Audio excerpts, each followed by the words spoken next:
Wagner mutinied against the Russian government.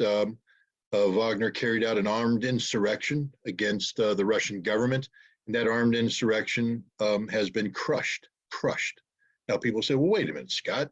Crushed? What do you mean crushed? There's no dead bodies on the street. Well, there's actually 10 to 12 dead bodies, the dead bodies of Russian servicemen who were murdered by Wagner during their illegal march towards Moscow. But there's people out there that are saying this has made Putin weaker.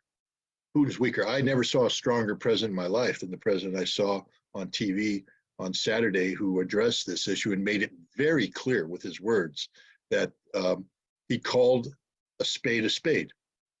This was treason. This was a mutiny. This was a stab in the back, and it would not succeed, he said. A lot of things happened that people didn't see. As Putin was making that decision, the Russian military, the Russian security services have been told, do not shed blood. Let's see what's going on. Let's see how this plays out. But when it became clear that Wagner was making a push to Moscow for the purposes, by the way, not of having a conversation, they were seeking the overthrow of the Russian government, plain and simple. The motivation for this, pure greed. Prigozhin is a businessman. People need to understand he is in the business of making money off the blood of Russians, off the blood of others. That's what a private military contractor does. And in the case of Ukraine, business is very good. Prigozhin has made a lot of money off of this war. But the problem that Prigozhin was facing is that Wagner is a private military contract organization that has no legal basis of existing on Russian soil.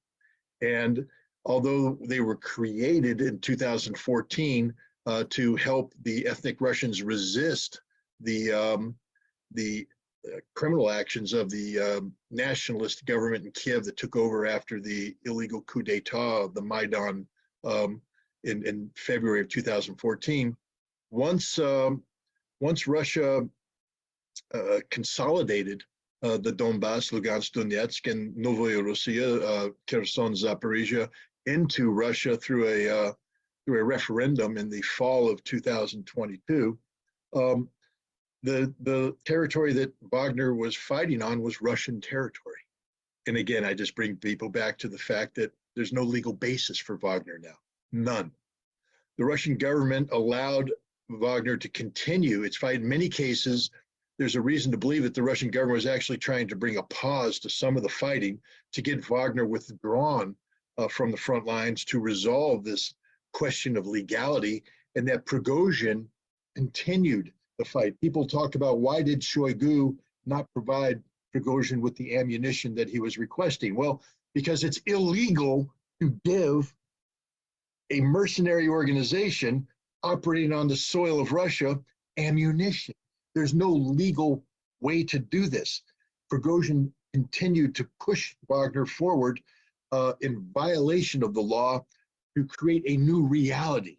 And then you saw that he combined this offensive operation with one of the greatest propaganda and public relations campaigns, turning Wagner into a synonym for heroic entity, pro-Russian forces, the ultimate heroes of Russia, better than the Russian military, the best in the world, Wagner, boom. And I'm not saying they don't deserve much of the accolades. They are very good fighters. The military commanders are professionals, and the fighters that participated in this did so heroically, and they accomplished a lot.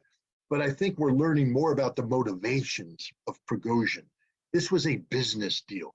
He is not a Russian patriot.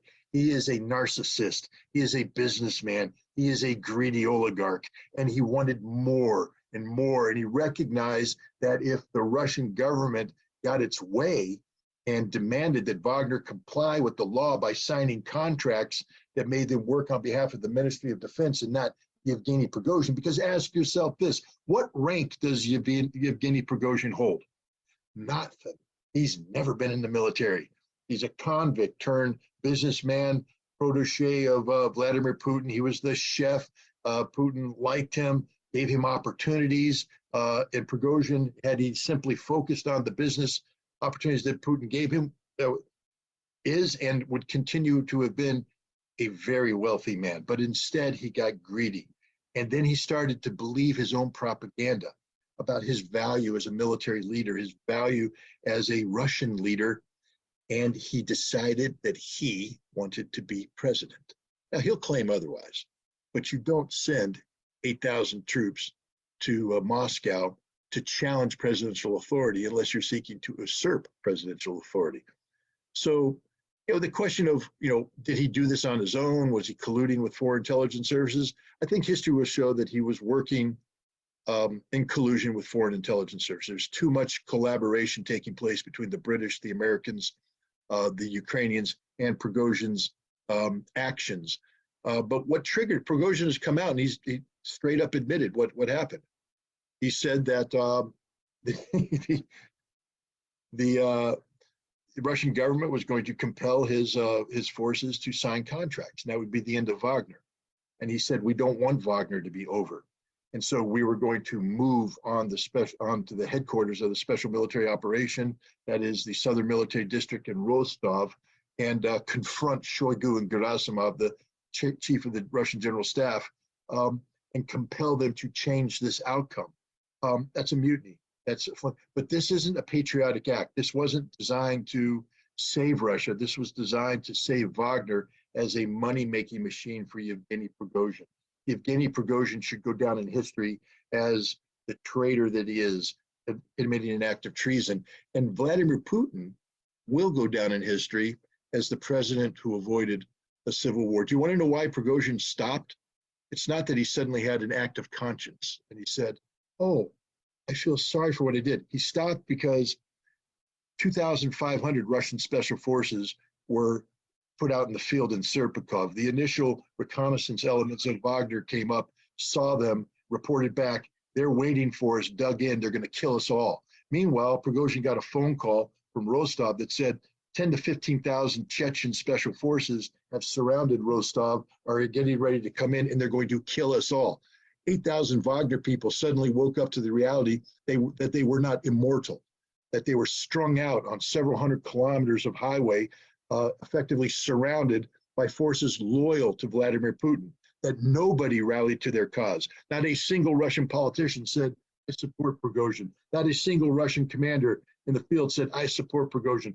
No Russian units dropped their weapons and say, we support Wagner. And no significant population came out and said, we support Wagner. Russia rallied behind its president, and it was made clear to Prigozhin that you are a criminal. You are a traitor. Now, to avoid bloodshed, because what happens when you tell criminals and traitors that you're going to jail and they have guns in their hands? They're a cornered rat will fight. And Wagner was a cornered rat inside Russia. They would have fought. There would have been thousands, tens of thousands of deaths. But Putin gave them an out. Now, Putin can't, remember, he's the president of Russia, so he himself can't make this deal. That's where Lukashenko came in, sat down, negotiated stuff. But it wasn't a negotiation. I'll tell you exactly how it went. Lukashenko to Prigozhin, you're going to die, you traitorous son of a bitch. Prigozhin, how can I get out of this? Lukashenko, you're going to leave here.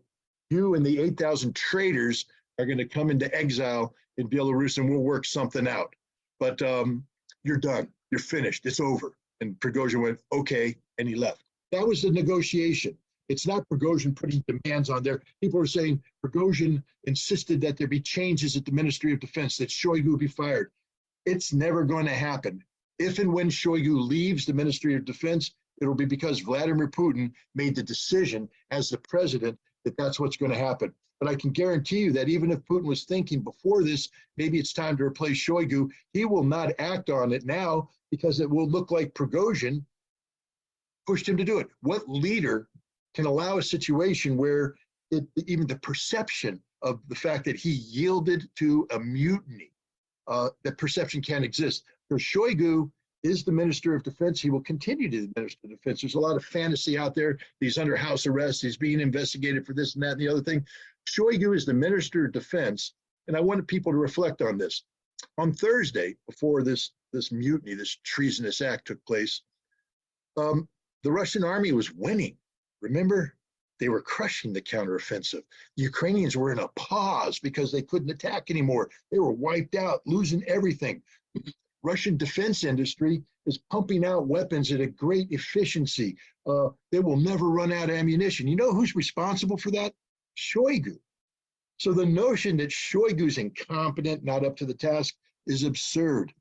This was not about Shoigu's deficiencies. This was about the greed of Yevgeny Prigozhin, who will go down in history as a traitor to Russia. There's a lot of people out there talking about Games of Thrones type stuff. You know, oh, this was a psyop. This was Maskarovka. This was 5D chess. What is 5D chess? It's like their theories don't exist. Vladimir Putin is the leader of a nuclear state, Russia. He doesn't play games. He doesn't engage in Game of Thrones type conspiracies. What happened on Friday and Saturday was an embarrassment to Russia, an embarrassment to Putin, and he knows this. Remember, in the week leading up to this mutiny, there was the St. Petersburg International Economic Forum. Hundreds of billions of dollars of contracts were signed. Why do businessmen sign contracts in Russia? They want to invest in Russia. Cynthia, you know enough about business to know that if I'm going to take a lot of money and invest it somewhere, I want the prospects of getting a return on my investment.